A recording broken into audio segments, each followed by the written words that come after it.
सप्तमी शुक्ल पंचमी ग्रहण अथवा संक्रांति पहले दिन एक बार हविष्य अन्न भोजन कर सायंकाल के समय आचमन कर अरुण को प्रणाम करे और सब इंद्रियों को वश में कर कुशा की शैया पर सोवे।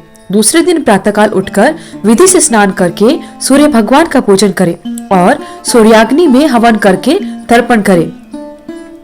वेदी बनाकर अस्त्र मंत्र से उल्लेखन और गायत्री मंत्र से प्रोक्षण का पूर्वाग्र और उत्तराग्र कुशा बिछाकर सब पात्रों को शोधन करे। 2 कुशा का प्रादेश मात्र एक पवित्र बनाकर उससे सब वस्तु प्रोक्षण करे। घृत को अग्नि पर रखकर गोलाकार उत्तर की ओर पात्र में रखे। फिर जलता हुआ उल्मुख लेकर पर्याग्निकरण और घृत का उत्प्लवन करे। फिर अग्नि में सूर्य नारायण का अर्चन करके मूल मंत्र से हवन करना चाहिए। दाहिने हाथ में श्रुवा ले और वाम हस्त करके भूमि में लिखे हुए यंत्र को स्पर्श करे। मंत्रों से सब क्रियाएं करे। फिर पूर्णाहुति देकर तर्पण करे और ब्राह्मणों को उत्तम भोजन कराएं और यथाशक्ति दान देना चाहिए तो मनोवांछित फल पाते हैं। माघ में वरुण नामक सूर्य का पूजन करें और फाल्गुन में सूर्य, चैत्र में श्वेतांशु, वैशाख में धाता, ज्येष्ठ मास में इंद्र, आषाढ़ में रवि, श्रावण में भग, भाद्रपद मास में यम और अश्विन में पर्जन्य तथा कार्तिक में त्वष्ट्रा, मार्गशीर्ष मास में मित्र और पौष मास में विष्णु नाम सूर्य का अर्चन करना चाहिए। इस प्रकार एक दिन पूजन करने से वर्ष भर की हुई पूजा का फल प्राप्त होता है। प्रथम रीति से एक वर्ष व्रत करके रत्नों से जड़ित स्वर्ण का व्रत बनाकर उसमें 7 घोड़े लगवाएं। रथ के मध्य में स्वर्ण कमल के ऊपर रत्नों के आभूषणों से भूषित स्वर्ण की सूर्य नारायण की मूर्ति स्थापित करनी चाहिए। रथ के आगे सारथी बिठाएं। फिर 12 ब्राह्मण 12 महीनों के सूर्यों की भावना से और 13वें मुख्य आचार्य को साक्षात सूर्य नारायण समझकर पूजन करना चाहिए। फिर वह रथ, छत्र, गो, भूमि आचार्य को देवे और रत्नों के आभूषण, वस्त्र, दक्षिणा और एक घोड़ा उन 12 ब्राह्मणों को देना चाहिए और हाथ जोड़कर यह प्रार्थना करें कि इसके अनंतर व्रत न करने से मुझे दोष न हो। तब ब्राह्मणों सहित आचार्य भी यह आशीर्वाद दे कि सूर्य भगवान तुम पर प्रसन्न हो और जिस मनोरथ के पूर्ण होने के लिए तुमने यह व्रत किया है वह सिद्ध हो और अब व्रत ना करने से भी दीन न होगा। इस प्रकार आशीर्वाद पाकर दीन, अंधे, अनाथों और ब्राह्मणों को यथाशक्ति भोजन कराकर दक्षिणा देकर व्रत का पारण करना चाहिए या व्रत समाप्त करना चाहिए। जो पुरुष इस व्रत को 1 वर्ष करता है वह 100 योजन लंबे चौड़े देश का राजा हो जाता है और 100 वर्ष से भी अधिक निष्कंटक राज्य करे और स्त्री इस व्रत को करने से रानी हो। जो धनहीन व्रत के अंत में पूर्वोक्त विधि से तांबे का रथ ब्राह्मण को देते हैं वह 100 योजन लंबा चौड़ा राज्य पाते हैं। पिष्ट अर्थात आटे का रथ बनाकर देते हैं तो 60 योजन विस्तार का राज्य मिलता है। इस व्रत को करने वाला 1 कल्प तक सूर्य लोक में निवास कर राजा हो जाता है। जो मन करके भी सूर्य भगवान का पूजन करते हैं उसको आदि व्याधि दरिद्र नहीं स्पर्श करते। फिर जो भक्ति से यह व्रत करे और मंत्रों से सूर्य नारायण का पूजन करे तो वह क्यों न आदि व्याधियों से मुक्त हो।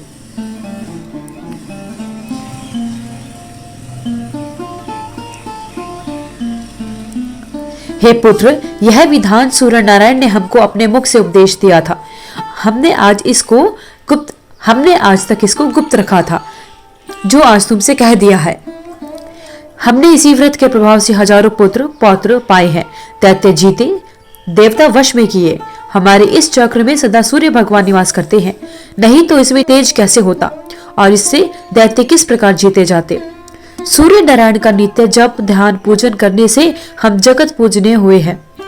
हे पुत्र, तुम भी इस विधि से सूर्य नारायण की आराधना करो, तरह तरह के सुख प्राप्त हो और इस विधान को गुप्त रखो। जो पुरुष भक्ति से इस विधान को श्रवण करते हैं वह भी पुत्र पौत्र आरोग्य और लक्ष्मी पाते हैं। अब श्री कृष्ण कहते हैं कि हे पुत्र, माघ शुक्ल पंचमी को 1 बार भोजन करके षष्ठी को नक्त व्रत करे। कोई पंचमी को और कोई षष्ठी को उपवास करना कहते हैं। षष्ठी के दिन उपवास कर सूर्य नारायण का अर्चन करे। रक्त चंदन करवीर के पुष्प गूगल, धूप और पायस नैवेद्य से माघ आदि 4 महीने सूर्य नारायण का पूजन करे और गोबर का प्राशन करे, यथाशक्ति ब्राह्मण को भोजन कराए। ज्येष्ठ आदि 4 महीने श्वेत चंदन, श्वेत पुष्प, अगर का धूप और उत्तम नैवेद्य सूर्य नारायण के अर्पण करे, पंचगव्य प्राशन करे और ब्राह्मण भोजन कराए। आश्विन मास, आश्विन आदि 4 मास अगस्त से पुष्प, अगर, धूप और गुड़ के अपूप नैवेद्य और इक्षुरस भर सूर्य भगवान को समर्पण करे और यथाशक्ति ब्राह्मण भोजन कराए। कुशा के जल से स्नान करे, कुशोदक ही प्राशन करे, व्रत की समाप्ति में रथ का दान करे और सूर्य भगवान की प्रसन्नता के लिए रथ यात्रा करे। इस रथ सप्तमी को जो उपवास करे वह धन, पुत्र, कीर्ति, विद्या, आरोग्य और उत्तम कांति पाता है। हे पुत्र, तुम भी इस व्रत को करो जिससे तुम्हारा सभी अभिष्ट सिद्ध हो। इतना कहकर शंख, चक्र, गदा और पद्य के धारण करने वाले श्री कृष्ण भगवान अंतर्ध्यान हो जाते हैं और उनकी आज्ञा पाकर सांब भी भक्ति से रथ सप्तमी का व्रत और सूर्य नारायण की आराधना करने में प्रवृत्त हुए और थोड़े ही काल में अपना मनोवांछित फल पा जाते हैं। आगे सूर्य भगवान के रथ का वर्णन सुनते हैं। राजा शतानिक पूछते हैं कि हे सुमंतु मुनि, सूर्य नारायण की रथ यात्रा किस विधि से करनी चाहिए, रथ कैसे बनाए और यह रथ यात्रा किसने प्रवृत्त की, आप यह कृपा करके हमसे कहिए। यह सुनकर सुमंतु मुनि कहने लगे कि हे राजन, एक समय सुमेरु पर्वत पर रुद्र ने ब्रह्मा जी से पूछा था कि हे ब्रह्मा जी, यह लोक को प्रकाश करने वाले सूर्य भगवान रथ में बैठ किस प्रकार भ्रमण करते हैं, आप यह वर्णन कीजिए। तब ब्रह्मा जी ने कहा कि महाराज, जिस प्रकार सूर्य नारायण रथ में बैठकर भ्रमण करते हैं उसका हम वर्णन करते हैं, आप प्रीति से श्रवण करें। एक चक्र, 3 नाभि, 5 अर, 1 नेमी और 8 बंधों से युक्त 10,000 योजन लंबे चौड़े प्रकाशवान स्वर्ण के रथ में विराजमान हो सूर्य भ्रमण कर। रथ के उपस्थ से ईशा दंड 3 गुना है। अरुण कहाँ बैठते हैं। पवन के समान वेगवान छंदो रूप 7 घोड़े रथ में लगे, वही रथ के अंग है। 3 काल चक्र की 3 नाभि है, 5 ऋतु अर और 6ठा ऋतु नेमी है। दक्षिण और उत्तरी दोनों आयन ही रथ के 2 भाग है। बहुरथ रथ का अभिक्षण, अक्षदंड, निमेश, अनुकर्ष, लव, ईशादंड, रात्रि वरुद और धर्म उस रथ का ध्वज है। अर्थ और काम धुरी का अग्रभाग है। गायत्री, त्रिष्टुप, जगति, अनुष्टुप, पंक्ति, वृहति और उष्णी की 7 छंद, 7 अश्व है। धुरी पर चक्र घूमता है, वह धुरी ध्रुव में लगी है। ऐसे रथ में बैठे सूर्य नारायण आकाश में भ्रमण करते हैं। एक चक्र का रथ है और बाई ओर अश्व लगे हैं। दाहिनी युग और धुरी से ऋग्वेद तथा यजुर्वेद धारण किए हैं। 2 रश्मि अर्थात घोड़ों की वाग युग में बंधी है। उत्तरायण में वे रश्मि कम हो जाते हैं और दक्षिणायन में वे बढ़ जाते हैं। ध्रुव के चारों ओर यह रथ भ्रमता है। 180 मंडल उत्तरायण में है और इतने ही मंडल दक्षिणायन में इस रथ के होते हैं। देव ऋषि, गंधर्व, अप्सरा, सर्प, ग्रामीणी और राक्षस ये सूर्य के रथ के साथ चलते हैं और 2-2 मास की अनंतर इनकी बदली होती है। धाता, आर्यमा, पुलसत्य, पुलह, नारद, शंख, वासुकी, ऋतुस्थला, रथोजा, रक्षोहेतु और प्रहेतु ये सब चैत्र और विशाख में रथ के साथ रहते हैं। मित्र, वरुण, अत्रि, वशिष्ठ, तक्षक, अनंत, मेनका, सहजन्या, आहा, हुहु, रथस्वन, रथचित्र, पौरुष्य और वध ये ज्येष्ठ और आषाढ़ में साथ रहते हैं। इंद्र, अंगिरा, भृगु, एलापर्ड, शंखपाल, प्रमोलोचा, तुदुंका, भानु, दुर्दुर और सर्प तथा व्याघ्र ये श्रावण व भाद्रपद में साथ रहते हैं। पर्जन्या, पूषा, भरद्वाज, गौतम, त्रिसेन व सुरुचि, विश्ववाची, घृताची, एरावत, धनंजय, सैनजीत, सुसेन, आप और वात ये अश्विन व कार्तिक में साथ रहते हैं। अंशुभाग, कश्यप, कृतु, महापध्य, चित्रांगद, उराण्यु, उर्वशी, सहजन, प्रसेन, सुषेण, नकुल और गज ये मार्गशीर्ष व पोष में साथ रहते हैं। पूषा, विष्णु, यमदग्नि, विश्वामित्र, कंबल, अश्वतर, धृतराष्ट्र, सूर्याचा, तिलोत्तमा, रंभा, ऋत्विज, सत्यजीत, ब्रह्म और उपेत ये माघ व फाल्गुन में रथ के साथ भ्रमण करते हैं। ब्रह्मा जी कहते हैं कि और भी मदेह नाम राक्षसों के वध के लिए और सूर्य नारायण रक्षा के लिए जो रथ के साथ भ्रमते हैं उनका हम वर्णन करते हैं। रथ के साथ रहने वाले देवताओं का कथन व गमन का वर्णन अब हम सुनते हैं। ब्रह्मा जी कहते हैं कि हे रुद्र, हमने अपने अवतार अरुण को रथ का सारथी बनाया। इंद्र ने माठर, वायु ने नागवाहन, गरुड़ ने ताक्षर्य नामक अवतार रथ के साथ दिए। जिसके नख और चोंच के शस्त्र हैं, वह रथ के आगे उड़ता है। काल ने दंडायुध, पशुओं ने आयुध और आगिरिक ने तो अग्नि, पिंगल यम ने दंड, कुबेर ने विष्णु और अश्विन कुमारों ने काल व उपकाल, नर नारायण ने वाक्ष और प्रधान, विश्व देवों ने आठों दिशाओं की रक्षा के लिए क्षार, द्वार, धिषण, कृष्ण, वैराज, शंखपाल, पर्जन्य और जय 8 दिए हैं। 7 मृतकाओं ने 7 मरुत, वेदों ने ओमकार और वष्टकारों ने शिवजी ने विनायक, सब नागों ने मिलकर शेष और वासुकी और हे रुद्र आपने मोषक नाम अपना गण रथ के साथ रक्षा के लिए दिया है। ऐसा कोई देवता नहीं जो रथ के पीछे ना चले, सब इनका सेवन करते हैं।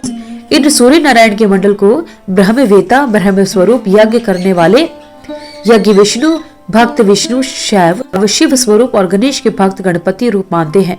इन सब स्थानों के अभिमानी देवता अपने तेज से सूर्य नारायण के तेज की वृद्धि करते हैं। देवता और ऋषि स्तुति पढ़ते हैं, गंधर्व गाते हैं, अप्सरा रथ के आगे नाचती हैं, ग्रामीणी रक्षा करते हैं, सर्प रथ को धारते हैं और राक्षस रथ के पीछे पीछे चलते हैं। बालखिल्य नाम 60,000 ऋषि को चारों ओर से घेर लेते हैं। दिवसपति और स्वयंभू रथ के आगे, भर्ग दाहिनी ओर, पदेज बाई ओर, कुबेर दक्षिण दिशा में, वरुण उत्तर दिशा में, यमराज आगे, वितिहोत्र और हरि रथ के पीछे रहते हैं। रथ के पीठ में पृथ्वी, मध्य में आकाश, रथ की कांति में स्वर्ण, ध्वजा में दंड, ध्वजाग्र में धर्म, पताका में रिद्धि, श्री और पार्वती निवास करती हैं। नाग पर्वत छत्र का दंड, हिमालय छत्र रूप होकर सूर्य भगवान के साथ रहते हैं। इन देवताओं का बल, तप, तेज, योग और तत्व जैसा है वैसा ही सूर्य भगवान तपते हैं। ये ही सब देवता तपते हैं, वर्षते हैं, जीवों के अशुभ कर्म निर्वृत्त करते हैं और प्रजा को आनंद देते हुए सब भूतों की रक्षा के लिए सूर्य नारायण के साथ भ्रमण करते हैं। इनकी किरणों से चंद्रमा की वृद्धि होती है और कृष्ण पक्ष में देवता उसको पान करते हैं। अपने किरणों से पृथ्वी का रस पीकर सूर्य नारायण वृष्टि करते हैं। उससे सब औषधियां और अनेक प्रकार के अन्न उत्पन्न होते हैं, जिनसे पितर और मनुष्यों की तृप्ति होती है। एक चक्र रथ में बैठ एक दिन में 7 द्वीप और समुद्रों से युक्त पृथ्वी के चारों ओर नारायण भ्रमण करते हैं। उस रथ में अति वेगवान हरे रंग के और क्षुधा तथा शब्द से रहित 7 अश्व कल्प के प्रारंभ में लगाए हुए श्री प्रलय काल तक रथ के लिए भ्रमण करेंगे। एक वर्ष में 360 भ्रमण होते हैं। बालखिल्य ऋषि भी स्तुति करते हैं। अमरावती नाम इंद्र की पुरी में जब मध्याह्न होता है, उस समय यम की पुरी में सूर्योदय, वरुण की सुखा नाम नगरी में अर्धरात्रि और सोम की विभा नाम पुरी में सूर्यास्त होता है। मिनी में जब मध्याह्न होता है तब सुखा में उदय, विभा में अर्धरात्रि और अमरावती में सूर्यास्त होता है। सुखा में जब मध्याह्न होता है उस समय विभा में उदय, अमरावती में आधी रात्रि और संयमिनी में सूर्यास्त होता है। जिस समय विभा नगरी में मध्याह्न होता है उस समय अमरावती में सूर्योदय, संयमिनी में अर्धरात्रि और सुखा नाम वरुण की नगरी में सूर्यास्त होता है। इस प्रकार मेरु पर्वत की प्रदक्षिणा करते हुए सूर्य नारायण उदय और अस्त करते हैं। प्रभात से मध्याह्न पर्यंत सूर्य किरणों की वृद्धि और मध्याह्न से अस्त पर्यंत हास होता है। जहाँ सूर्य उदय होता है वह पूर्व दिशा है और जहाँ अस्त हो वह पश्चिम दिशा होती है। एक मुहूर्त में भूमि के परिमाण का 30वां भाग सूर्य चलते हैं। 2200 योजन सूर्य भगवान का रथ एक निमेष में चलता है। सूर्य भगवान के उदय होते ही इंद्र पूजा करते हैं। मध्याह्न व अस्त के साथ वरुण और अर्धरात्रि को सोम पूजन करते हैं। विष्णु, शिव, रुद्र, ब्रह्मा, अग्नि, वायु, ईशान सब देवता कल्याण के अर्थ सूर्य भगवान की आराधना सदा करते हैं। बोलिए भगवान सूर्यदेव की जय। बोलिए भगवान श्री हरि विष्णु की जय। तो इस प्रकार भक्तजनों पौष मास के महात्म्य का 4था अध्याय संपूर्ण होता है। कल की वीडियो में हम पौष मास के महात्म्य का 5वां अध्याय सुनेंगे, जिसमें हम सूर्य भगवान के गुण व ऋतुओं में इनके अलग अलग वर्ण और वर्णों का फल सुनेंगे। तब तक के लिए आप सभी को राधे कृष्ण। भगवान सूर्यदेव की आप सभी पर कृपा बनी रहे। अगर आपको वीडियो अच्छी लग रही है, हमारे द्वारा सुनाए गए पौष माह के महात्म्य आपको अच्छे लग रहे हैं, तो हमारे वीडियो को लाइक करें, शेयर करें, चैनल को सब्सक्राइब करके बेल आइकन को जरूर प्रेस करें ताकि आगे आने वाली सभी वीडियोस की नोटिफिकेशन आप तक समय से पहुंचते रहे। आपका दिन मंगलमय हो।